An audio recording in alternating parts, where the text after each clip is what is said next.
Robert F. Kennedy Jr. claimed he was going to be running this groundbreaking, once-in-a-lifetime, once-in-a-generation, independent campaign to challenge both parties. So for RFK Jr. now to just abandon all the critiques that he was serially making of Trump, now he's just become a cog in the very duopoly that he claimed that he was running to dislodge. You can't say this was an easy decision that Mr. Kennedy made, and you can't say it was just an opportunist. Mr. Kennedy went against some of his key advisors in this campaign over this issue. He has a real chance to get into a Trump administration and bring a lot of these policies and a lot of these principles that his volunteers and supporters want. The reality of it is if you don't have a seat at the table at the end, you might as well stay home. Welcome to Counterpoints. We have a great conversation lined up for today. We are joined by journalist Michael Tracey and Jeff Hutt, who was a national field director for the Robert F. Kennedy Jr. campaign. First, welcome to both of you. Thank you so much for joining us. Great to be with you. Thank you, too. It's a real pleasure. I actually have a logistics question to start out with. So, Jeff, you're working for the RFK Jr. campaign. Is that campaign, so he's off the ballot in the swing states, or he's trying to get off the ballot in the swing states, but now Democrats would love it if he would just stay on, despite trying to kick him off like a year earlier. But he's still campaigning and telling people to vote for him in the non-swing states. So are you still on the campaign? Is there still a campaign happening? What's going on? Okay, so to be clear, I was the former national field director. I left in July of this year, late June, after the Libertarian Convention. So the campaign has shut down. There is still a volunteer effort going on in the background, but in terms of sort of a paid political effort to knock doors and get out, no, there is not. They've shut that down. And why'd you leave after the Libertarian Convention? And what happened at the Libertarian Convention? Well, it was a real missed opportunity on behalf of everybody.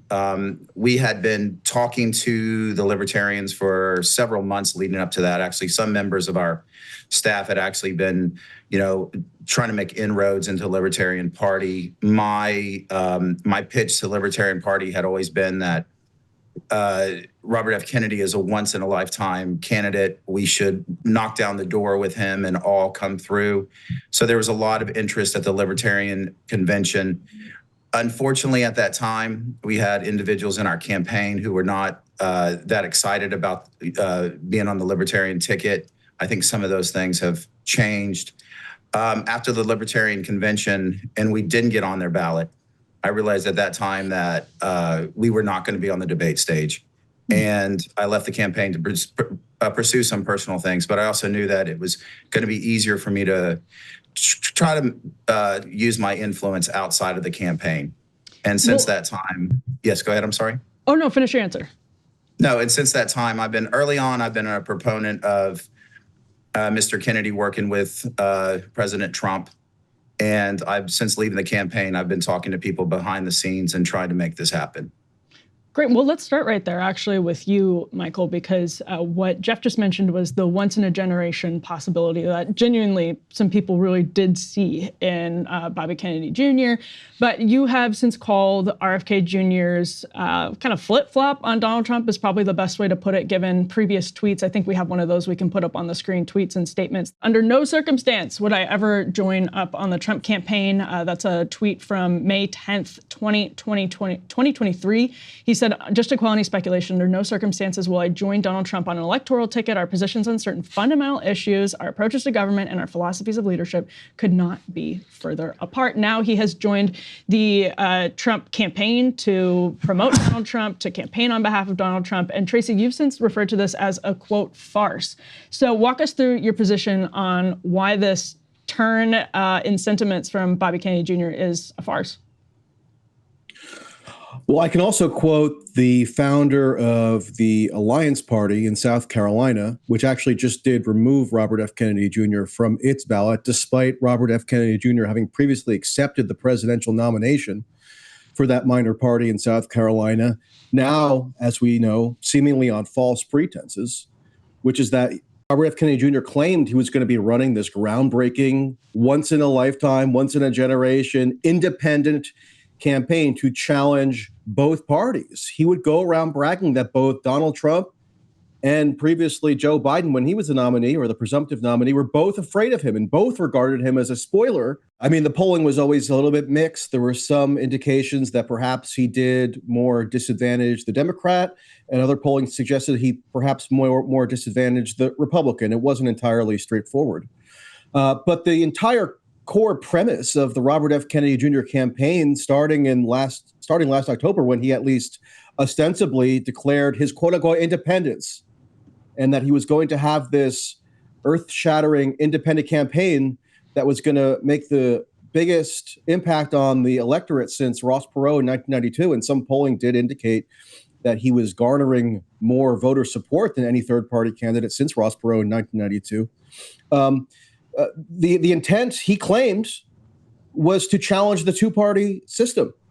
And the founder of the Alliance Party in South Carolina, Jim Rex, told me yesterday that it wouldn't be too strong to say that many of the supporters of that party in South Carolina feel like they've been swindled because RFK Jr., now in retrospect, has proven that he was not intending to move forward and fulfill that pledge. And when you accept the nomination for president of one of these small parties, you're effectively forging a contract with them of sorts, and he's abrogated those various contracts. Because remember, Robert F. Kennedy Jr. had this multifold strategy for how he was going to get on the ballot in 50 states, plus the District of Columbia, which is, in some cases, he was going to already pre-existing minor parties in the various states and petitioning them to nominate him for president so then he could be afforded their ballot access. So I also spoke to the head of a minor party in Michigan, head of the Natural Law Party, that is,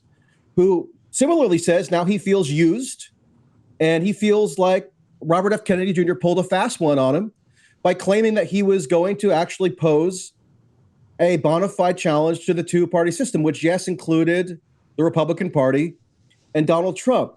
RFK Jr. loves to bang on about how the DNC undermined him, and I don't necessarily dispute that. There was an extensive effort to fund litigation by the DNC and DNC-aligned groups to challenge his ballot status in the various states. But that's nothing new for a third-party candidacy. Maybe the vigor of it with RFK somewhat increased, but go talk to Ralph Nader about all the hurdles that he encountered to get on the ballots in, say, 2004 or 2008.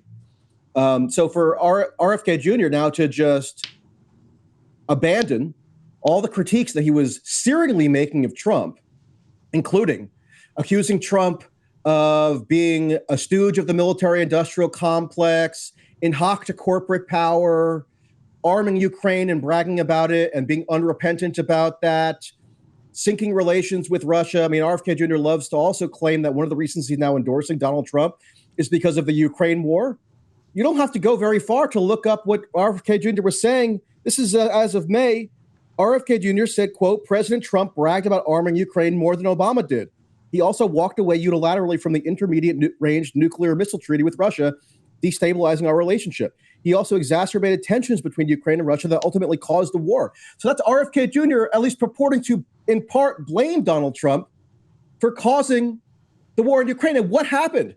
What happened in the interim? Yeah. So Jeff, what did happen? As somebody who followed this from the beginning, RFK Jr. starts running as a Democrat. In the middle, he's taking on the duopoly. Extremely critical of Trump. By the end, he's a part of the duopoly. So what did happen? Well, I think so. Kennedy came into the campaign with already a broad support base. And a lot of that broad support base had started around the medical freedom movement, the fighting corporate capture. So this movement people had kind of, as soon as he jumped on the campaign trail, people had jumped in to back him. At that time, there were a lot of Republicans, a lot of Libertarians, a lot of Bernie folks, a lot of Green Party folks, and they were all willing to run in the Democratic primary and win the Democratic primary and then go on to the presidential, knowing that they themselves weren't Democrat, but knowing that they were behind a cause that was greater. We couldn't, the campaign, the problems of the primary. So Mr. Kennedy decided that he was going to run an independent run. And he did an independent run. We set up 50-state structure We tried to get on the ballot in all those 50 states, and I believe at the end we will. Maybe New York and a couple other states are going to prove a little difficult, but what he still did was just incredible. We got to a time where we started looking at third parties to augment the ballot access, and this was our plan. And all of these conversations that Mr. Tracey is talking about have happened early on in the campaign. First of the year, the Alliance Party in South Carolina, which I was part of, happened, I want to say, in May or April. We were really trying to get on the ballot at that time. When that window closed for Mr. Kennedy was definitely when he didn't get on the first debate stage, when Joe Biden had the disastrous, debate, and then when Harris came on as sort of the coup d'etat and replaced him. So the question is, what Mr. Kennedy has a bunch of supporters, most dedicated supporters in the world that I've ever seen. I've done campaigns a lot. So in terms of, I understand the philosophical idea about what's said and what's done, but what's Mr. Kennedy supposed to do? He has a group of individuals who are single or at least monolithic in terms of what they want to accomplish. He has himself right now a path to be able to bring those ideas and those agendas that his community wants. And he's able to leverage them into the Donald Trump campaign. Well, so for Jeff, me, let me ask you about that, actually, because it's not as though RFK Jr. has just said what you just said. Like, hey, this is for the greater good. I have a pathway now to promote these ideas that are near and dear to my heart. He's gone on to, we can put this element up on the screen. He wrote almost an essay about what Make America Great Again really means. He has been fawning about Donald Trump. He was on Tucker Carlson's show recently, and that is a stark reversal from previous comments that he made about Donald Trump. So it's not just that he's saying this is for the greater good, and I'm sort of doing that. Is that defensible? I mean, is it really defensible going from we have fundamentally incompatible issues to this guy is actually great and a generational hero? Well, when you endorse somebody and you bring somebody on, and there's a possibility that you're going to become able to work in somebody's White House, you want to see that person in the White House. And I think what you heard in a lot of the early speech that he said is there's definitely places where they disagree. They don't disagree on anything. And if you want to know those, you're going to have to ask Mr. Kennedy himself. But there's areas of disagreement. But he's all on board because he realizes that the only window, the only pathway for him at this time and to represent the ideas and what his volunteers want is for him to help President Trump out and win the White House. In terms of, I understand philosophically that there's maybe this idea about what you're supposed to do and what you're not supposed to do in politics. But the reality of it is if you don't have a seat at the table at the end, you might as well stay home. So, Michael, what about... So Robert F. Kennedy Jr., in other words, has become a Republican functionary by putting out these embarrassing little poetic platitudes about what he claims the true meaning of MAGA is. I mean, it's incredible to me that anybody could read that little essay of his and actually be impressed by it. I mean, I've never seen a more ridiculous collection of cliches, especially when you contrast it with what Robert F. Kennedy Jr. was saying as of a couple of weeks ago about Trump, which is that not only was Trump's first term a dramatic failure, including on the central issue that supposedly galvanized RFK Jr.'s initial supporters around skepticism of vaccines and COVID policy. RFK Jr. was going around declaring that Trump invented lockdowns and was unrepentant about it. And also that he was the one who was behind the production of the mass vaccine program, Operation Warp Speed. That's not my singular issue, but if it's yours, then that's pretty difficult to reconcile. And so Robert F. Kennedy Jr. screwed over some third-party candidates. Yeah, what do you think about that, Jeff? Third parties that he claimed he was going to be running to enhance their viability, and nobody seems to want to necessarily probe what caused that shift other than, now he has a seat at the table. Well, that's just him saying his own self-advancement and self-empowerment always took premium over what he was purporting to stand for the past 10 months, which is that he was going to forge this groundbreaking new independent movement. That turned out to be false. So, Michael, let him respond. No, it's not. The pathway that Mr. Tracey puts forward is that at this point, like, Kennedy just goes away into obscurity. and all this effort that was put forth. No, you can't say this was an easy decision that Mr. Kennedy made, and you can't say it was just an opportunist. I mean, he really went up against his family. He went against family members. I mean, Mr. Kennedy went against some of his key advisors in this campaign over this issue. And I think the best people to decide if this is a right move or not is his volunteers and his supporters. And polling has showed that about 60% of his supporters are going to stick with, if he would have dropped out, would have gone over to Trump. And I'm thinking from what I've seen through the different social media, through the different interactions I have, that there's even going to be more than that. So the people who really care about this decision, Kennedy supporters, they're going to turn out and vote for Trump, and they're okay with this. So once again, I think this philosophical discussion that we're having about what he should or shouldn't do, I mean, I think he's going out on the limb, going against his family a lot of times, going against the party. He's not going to get invited to cocktail parties anymore. None of his friends are either. No Christmas dinners and things like that. And he's really taking this, what is, I think, a brave, I know politicians, this is a brave and difficult thing he's doing. It's not that easy to support Trump.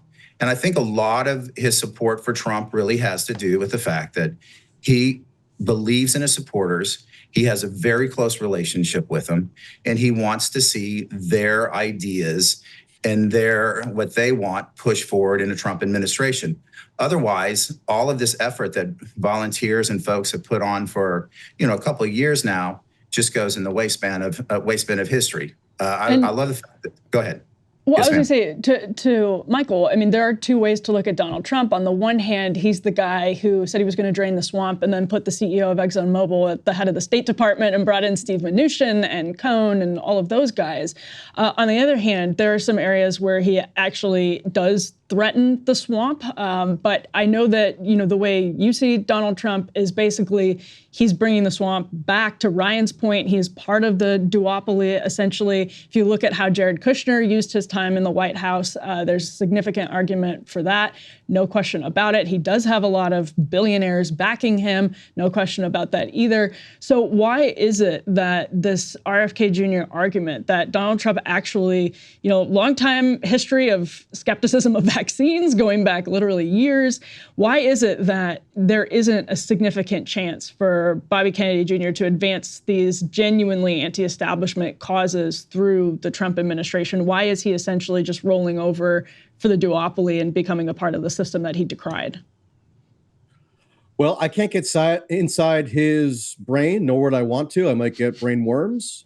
But, I mean, all you have to do is go back and check what RFK Jr. himself said about Trump to verify this critique that you're saying is fairly commonplace about Trump. RFK Jr. pilloried Trump for filling his administration with corporate lobbyists, including appointing as his defense secretary the chief lobbyist for Raytheon and so on and so forth. That was part of the whole argument that RFK Jr. at least claimed he was making in service of his challenge against the two-party system. Your other guest hasn't addressed a single one of these inconsistencies or about faces. They're just kind of hoping it gets glossed over and people can extol RFK Jr.'s supposed bravery, because as the head of the Alliance Party in South Carolina explained to me, there is a bit of a divide among the volunteers and supporters, at least as far as he's been able to perceive it. On the one hand, you have people who have like a cultish devotion to RFK Jr., who will follow whatever he does and don't care about any inconsistencies or the fact that he hoodwinked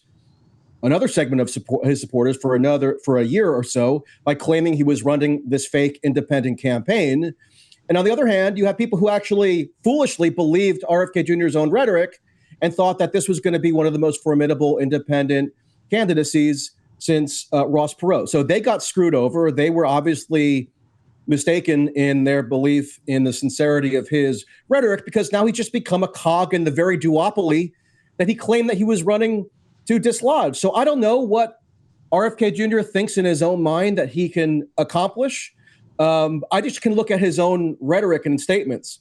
And there's no real way to discern any kind of consistency in those statements other than self-advancement. And yes, he does seem tethered to at least some principles like, food security and removing toxins from food. Okay, I mean, I don't disagree with that on principle. I don't think really many people do. But in terms of other flagship issues that he claimed that he was campaigning on, like opposing the military and industrial complex and so forth, in fact, he's now granting some degree of credence or validity to Donald Trump as an avatar for carrying forth those issues on the basis of virtually nothing other than that he met with Trump in I think it was Minnesota and then Florida, and they had a cheery conversation, and they decided that they liked each other or they could have a nice gab fest. I mean, where's the substantive departure on any of this? It doesn't really make much sense. But then again, RFK Jr. only has a national stature because people have this cultish devotion to the idea of the Kennedy dynasty and this bogus mythology that he peddles around his deceased uncle and father, as though somehow it became a credential to become president that your father and uncle were killed. I never really understood that. And also now he's actually disempowering and misdirecting whatever energy actually did exist within the electorate to challenge the national security state, the military-industrial complex, the so-called deep state, by claiming that Trump is a vehicle for doing this when there's no indication at all that Trump actually wants to do oversight or actually erode the power in any way of the national security state. He just wants it more in hoc to himself, as far as anybody can ascertain. So yeah, it's not just that this didn't accomplish anything. I mean, obviously it did accomplish what turned out to be the ultimate objective on RFK's part, which is to bring disaffected independents or hazily ideological voters into the Republican fold. So if you're Timothy Mellon, who dumped $25 million into RFK Jr.'s campaign while simultaneously dumping, I think, 50 million or more into the Trump campaign, then your cynical strategic calculus worked out swimmingly, because now you were able to use your apparent tactic of using RFK Jr. as a proxy Republican for the past year and a half. All right, Michael, turned out to be the ultimate objective. Michael, I think the other guest is a Republican himself. Michael, let me get Jeff. That you were on some Republican council. So if your ultimate objective is to elect a Republican and elect Donald Trump, I could see why you'd be celebrating this. It works out for your partisan advantage. Let me get Jeff to respond either to that or to something else that you raised earlier, which was this contradiction between the single issue for many of RFK Jr. voters of quote unquote medical freedom, conflicting with Trump's record of Operation Warp Speed, the production of the vaccine, and being the guy who maybe he was more skeptical than Fauci about some of the lockdowns, but he was the president during these lockdowns. So how does a Kennedy supporter and how does Kennedy himself square that circle? I think it's pretty easy. If you look at the two parties and you look at across the states, what states went on the major lockdown and what states didn't, I think you'll see a divide between Democrats and Republicans. And now you have a vice presidential candidate that really played, real strong on the war on COVID in terms of mandates, and is actually pro mandates and pro shutdown and things like that. So for me, I think it's a pretty simple kind of movement over.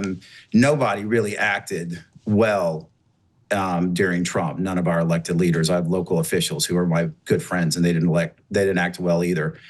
But the idea is that Trump seems to have come across. He seems to have understood where he went wrong, and there's this belief that once you put Kennedy into the Trump administration, maybe not in a seat or something like this, that you will have this influence, and Kennedy can have influence in the Trump administration. And you've already seen, I think, on the telephone call that Mr. Kennedy's son put out. You always see there's already a sense of natural affection with Donald Trump.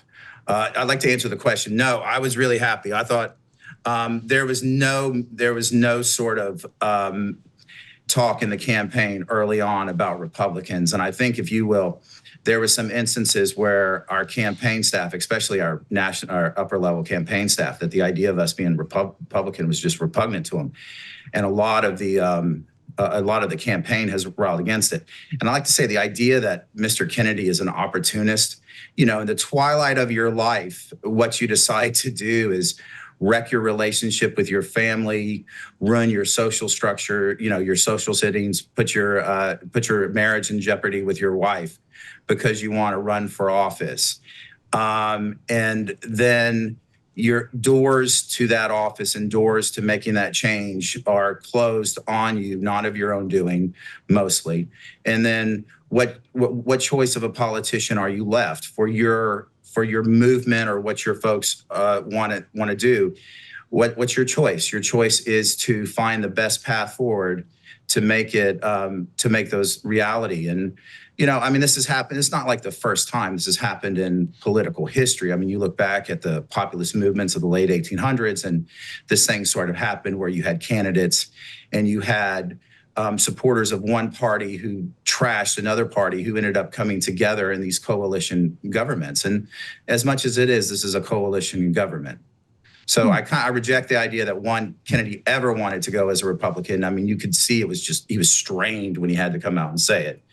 Two, that there were people within his campaign that wanted him. I mean, I personally was big on the Libertarian Party, and I'm trying to get in the middle here. And other way. There you go. Yeah, I'll make it. A little more. Big, well, let me go. Other way. Yeah, there you go. Thank you. I appreciate it. It takes a village. I was big. There was a lot of people who came into this with a lot of experience, but the fact of the matter is that the doors for Mr. Kennedy closed. He had Mr. Trump offered him opportunity. Mr. Kennedy also talked to the Democrats, and he has a real chance to get into a Trump administration and bring a lot of these policies and a lot of these principles that his volunteers and supporters want. So it's not. Go ahead. Yes, ma'am. Well, I was going to say, Michael, respond to that. So if we take this argument that, this is a broken two-party system, all of us probably agree with that. If we take that argument and say there's an opportunity to make one of the parties slightly better, is there a moral argument for doing what RFK Jr. is doing? A moral argument? I'm not sure. I could just evaluate what RFK Jr. has actually done, which is he's squandered what he was previously claiming insistently was the most formidable third-party or independent run in decades. Now he's allowed that to all be subsumed into the Republican Party, one of the two-party duopoly parties that he claimed that he was running to dislodge. Again, if you're a Republican, like our other guest here, I could see why you'd be happy about this outcome, because perhaps you were always inclined, and he said that he was in favor of some collaboration with Trump and RFK Jr. from the beginning. So, I mean, if the rubber hit the road, or you said something to that effect, so you can explain it to us then.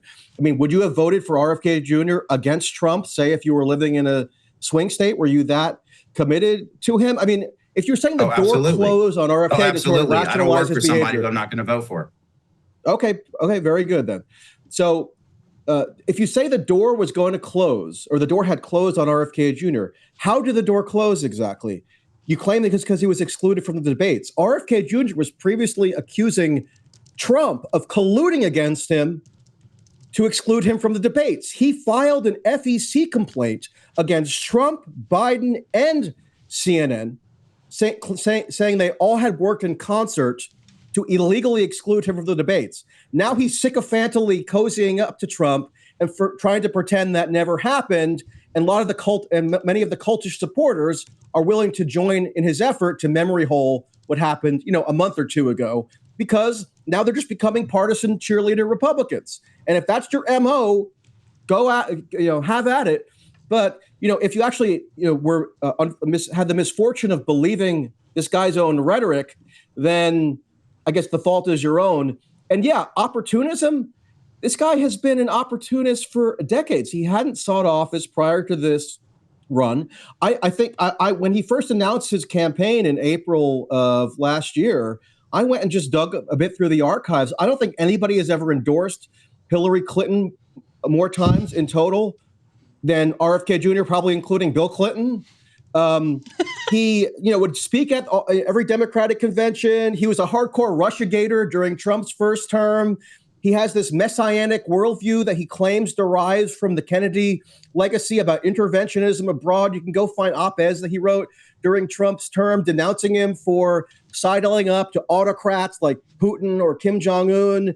And now he's done this total 180, and he hardly even is pressed to explain it, because I'm sorry, I know we're on alternative media right now, but much of alternative media has just brown-nosed RFK Jr. because they're so irrationally enthused by this phony mythology around his dopey, overrated family, where RFK Jr. in his speech announcing he was going to endorse Trump said, "The Democratic Party under my father and uncle was the party of peace and free speech and transparency." Are you kidding me?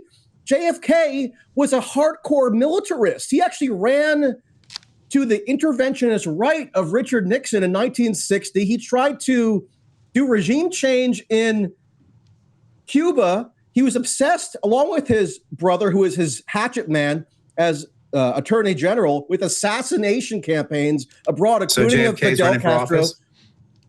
I mean, what does this have to do with the conversation? Jr. has tried to, RFK Jr. has incessantly invoked the legacy of his family to claim that he's carrying forth this anti-establishment, anti-war mantle, and everybody just gobbles it all up because they don't look at him with any degree of scrutiny, because they're also impressed that he happens to be the progeny of this supposedly martyred family dynasty. I mean, it's actually insulting to one's intelligence if you actually know a single thing about what the Kennedys actually did in power. Another irony is that the people who were enamored of Camelot, you know, the Kennedy sort of estate and like this mythology around them, they used to be just standard fare liberals.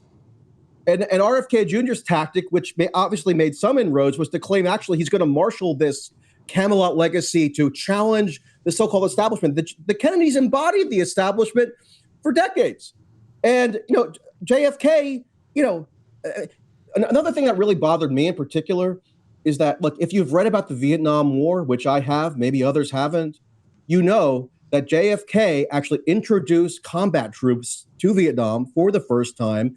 He authorized the CIA to take on a combat role in Vietnam. He expanded the powers of the national security state. He did not diminish them, including of the CIA. And yet RFK goes on this whole, and RFK Can we stick on the topic, sir? Peddles this nonsense. This is the topic. The topic is the topic is the fundamental. The topic is the fundamental fallaciousness and incoherence of RFK Jr.'s campaign, as evidenced by his misuse and phony invocation of his family legacy, which people use to shower him with praise to this day, and now are following him into the fold of the Republican Party because they just believe let Jeff respond to that. Yeah, fake presentation. So if RFK Jr. was going to drop out and he was going to give a simple endorsement, say like a Pete Buttigieg endorsement of Biden in 2020, I'd kind of understand where some of this was coming. It'd be a meaningless endorsement, and because it would have zero impact on the election. But Kennedy is bringing to the Trump administration, which is a Republican administration, he's bringing a constituency, and he's going to deliver the White House for Trump. And if you look at the numbers across the swing states, his numbers of supporters in the swing states show that clearly that he's going to be able to make Trump more competitive in the swing states. And also the interesting thing about polling says across the nation, I mean, if Trump and President Trump and Mr. Kennedy were really serious about going after this, I mean, Mr. Kennedy, I believe, should come off the ballot in Oregon, should come off the ballot in Colorado, should come off the ballot in New Mexico, and they should full court press this thing. And yes, I do think we talk about, is he selling out a message? Is he selling out a people? No, he is going to be the deciding factor in bringing Trump the election. And I don't know if you've ever worked in politics on sort of a campaign level. I'm not a pundit. I'm more of just a political geek. So my job is just to get my candidate where they need to go. But if you've ever worked on it, there's no more power that an individual has than if you're the one who delivers the office for the person running for the office in the first place. So Mr. Kennedy and Mr. Kennedy's supporters, just by what they do and how they turn out the vote, they're going to be a major partner in this in this new administration if Trump wins. And you talk about you can't really trust Trump. I mean, I think in terms of constituencies, if you look at 2016, if you like this or not, but it's the truth. I mean, the evangelicals really came out and they put a lot of ideas and a lot of sort of things that it was difficult for a lot of evangelicals to endorse Trump and to vote for Trump. But what did Trump end up doing for them? He delivered 3 Supreme Court justices that ended up sending the abortion issue back to the states, which is a conservative viewpoint. It met what they want. So Trump has a track record of delivering for those constituents who helped him deliver. So, like I said, Yeah, Jeff, what would he want? Let's say this comes to pass. There's a bunch of RFK Jr. turnout in the swing states, and they do lift Trump over the finish line. He becomes president again. What would we know what the evangelicals wanted, and they got it. What would the similar thing be for RFK? I missed a little part of that, but I'm not too sure. You know, I've heard there's a lot of people in the sort of the internet world who talk about how they like him to be part of the CIA because you can look at the assassinations and this and that. I don't know what he would like to do, but I can tell you from his volunteers and folks that I've talked to, they would love to see him in something like Health and Human Services, where he can have an impact on things that are important to us. And I would like to, a lot of the things that his supporters are into are sort of this third wave of politics: regenerative farming, medical freedom, health in our food, things like that. So I cannot speak for Mr. Kennedy himself, and I don't know what the conversations that him and President Trump have, but personally, I'd love to see him in a position in Health and Human Services. I mean, from my own perspective, agree. Like the thing that's most interesting to me about him is his elevation of the problem of toxics in the food supply and in the environment, and the regenerative farming is awesome, all that stuff. But isn't it a problem kind of inherent to RFK Jr. that we don't know the answer to that, and they're about to start printing ballots? Like, sort of a gamble. Shouldn't we know like which element of his eclectic politics is going to be the thing that he pushes in a Trump administration, if this group of people is going to go out and help push him over the top? When you say we, are you talking about everybody, like me, you, all of us? We know what the evangelicals wanted. They wanted Roe v. Wade overturned, and they wanted, this literal list of justices slapped onto the Supreme Court. So they would. That's a good point. I don't think we don't know. It's sure. part. Yeah. It is a gamble. Yeah. Go ahead, Tracey. I mean, that gets to the core of the incoherence of the RFK campaign. I mean, you can't pinpoint what exactly he would be receiving in exchange for him abandoning every declaration that he had been making for the past 10 months and claiming he was running this unbelievably earth-shattering third-party campaign by using his overrated family name to galvanize disaffected voters from across the political spectrum. You could just speculate. You can trust him by saying he had all these fruitful conversations with Trump, and it turns out they agree on more than they disagree. And now RFK Jr. understands the true meaning of MAGA and can give us all these weird spiritual poems about the meaning of MAGA, and then you can be contented with that. It seems a little bit foolish, especially if you were believing what RFK Jr. was saying uncritically as of like a month ago, which turned out to be a total fabrication. And don't take my word for it. I know our other guest is trying to reflect the sentiments of the portion of RFK Jr.'s voter base that is pleased by this development, but there's another portion, some of whom I've just been speaking to and reporting on as of the past day, who told me that they believe they have been swindled by RFK Jr., who has violated this kind of a covenant or agreement or a contract with those third parties whose nomination he accepted on the understanding and the commitment that he would be seeking the presidency and running a viable third-party campaign to the very end. He's proven that now that was false. So if you're going to say, oh, maybe RFK Jr. is going to be in the administration, look, I don't doubt that Trump wants to throw a bone to him and try to siphon off his electoral support to whatever degree is possible. But even before Trump came into office in 2017, he met with RFK Jr. in Trump Tower as president-elect, and RFK Jr. came away and said, look, Donald Trump says he wants to work with me on some sort of vaccine oversight program or some, low-level bureaucratic panel, and I'm happy to work with them. That didn't come to pass. But if the end result of this supposedly historic third-party independent campaign that was going to challenge the duopoly has now, if the end result is simply that RFK Jr. might be installed on some FDA panel to analyze, the toxicity of soil.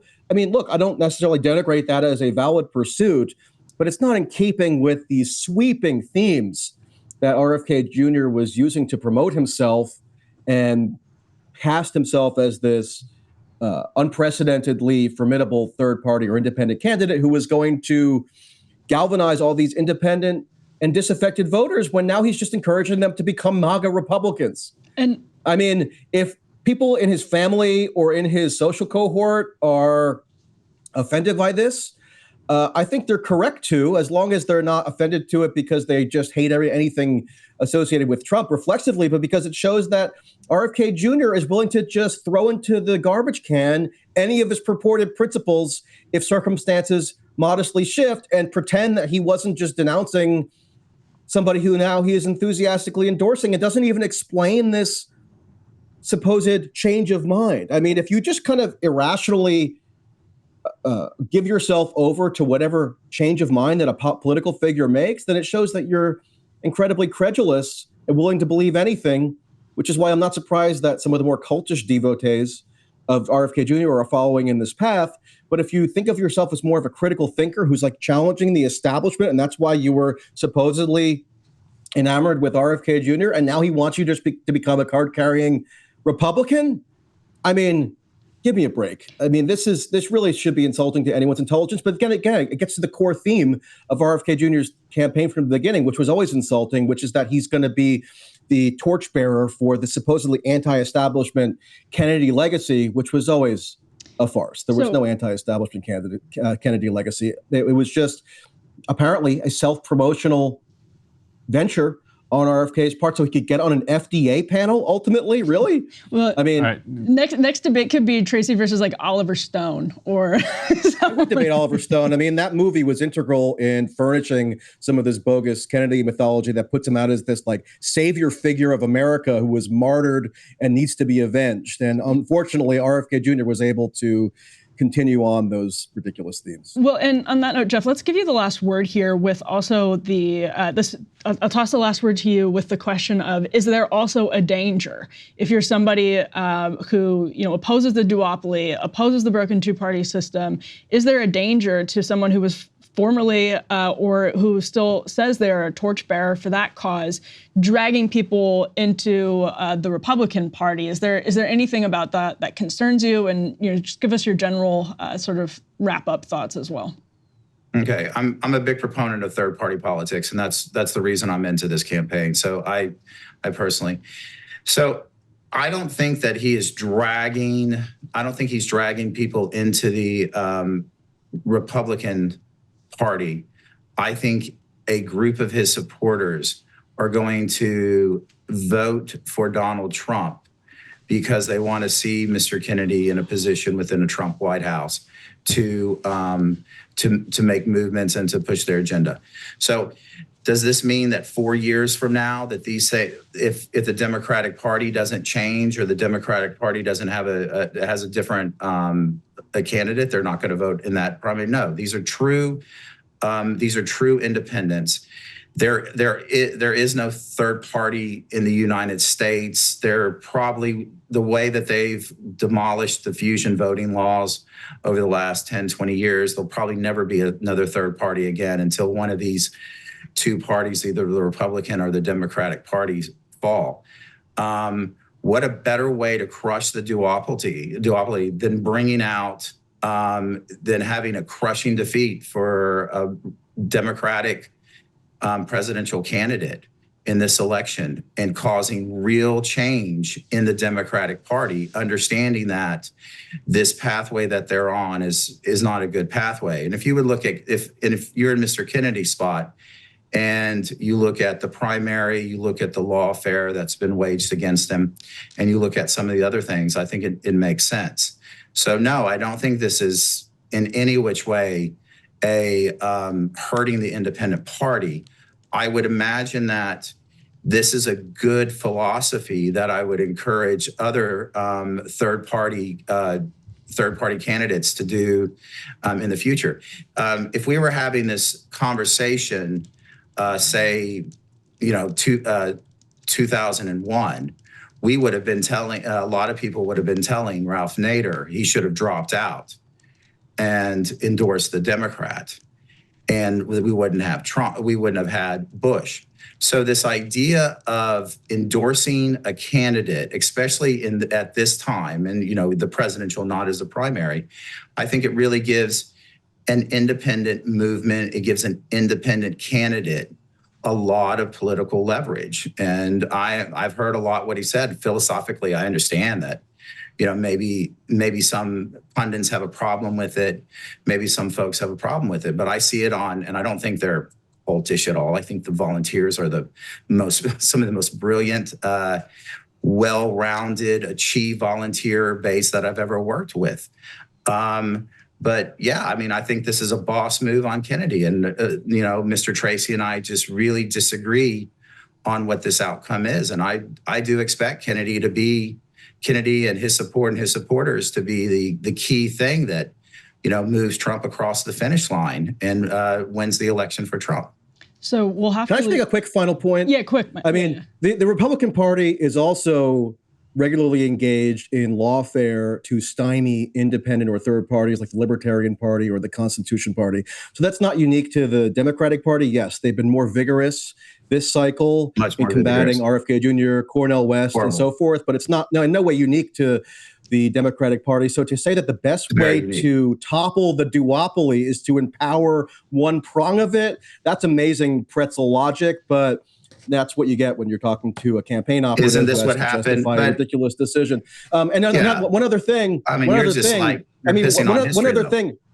One other thing. I'm not pissing on history. I'm saying that the Republican and Democratic Party both have legacies of opposing third-party candidates. The end of party systems in America has normally happened when one party has had a disastrous election and they change. The end of the Whig Party, the end of we'll see if the Democratic Party history narrative. Okay, I'm sure come 2025, if Trump wins, the Democratic Party on a nationwide basis will dissolve itself. Yeah, that seems really feasible. Anyway, I did want to just note that one of the reasons that RFK Jr. claims that he's aligned with Trump is on the issue of free speech. And I'm not defending at all the record of the Democratic Party as of late on issues of speech or the First Amendment. It's been abysmal.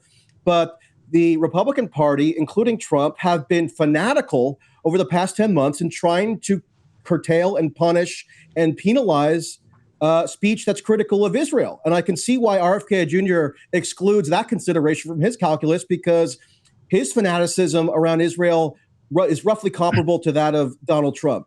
So I'm sure they bonded over that in their little soirees down at Mar-a-Lago. So congratulations to them. Last word, 10 seconds, Jeff. Kennedy derangement syndrome is real.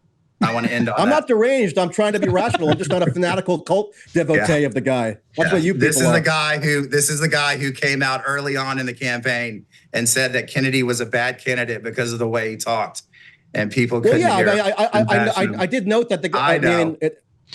My issue is not his voice. I didn't bring that up. He does sound like he's gargling rocks, which seems like a potential communicative impediment. But that's just you trying to say that I have some psychological malfunction in my analysis. You just said his supporters have psychological malfunction. So I guess what's good for the goose. I said there's a portion that have a cult following. That's what the third party in South Carolina said to me directly. Since our closing here is just off the rails anyway, I actually do think the voice was a actual substantial problem for him in the race. Jeff, do you know what?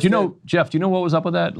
Was that diagnosed, or what the situation is there? So he had a So I don't know. There was something that happened medically that happened to him where his voice got really bad. Some time before the election, I believe he went to Japan and he got some shots to try to fix it. And some people they fix and they didn't. It corrected it some, but it's still. I admit it's difficult. Yeah. I listen to him so much, you get to the point where you can't hear it. And when you're talking to him one in person, it really doesn't come across at all. All right. Well, my issue is not his voice, and it was his misappropriation of his phony family legacy. And all right. His reason for running for president. We could go on all day. That's more of my issue. All right. Well, journalist Michael Tracey and former national field organizer for the RFK Jr. campaign, Jeff Hutt, thank you so much for joining us. We appreciate it. Thank you, guys. I appreciate y'all. I love y'all's program. Hey, if you liked that video, don't forget to hit the like button and subscribe to Breaking Points. If you want to see the rest of Counterpoints, go to breakingpoints.com to become a premium member and get the full uncut show every morning in your inbox and on Spotify.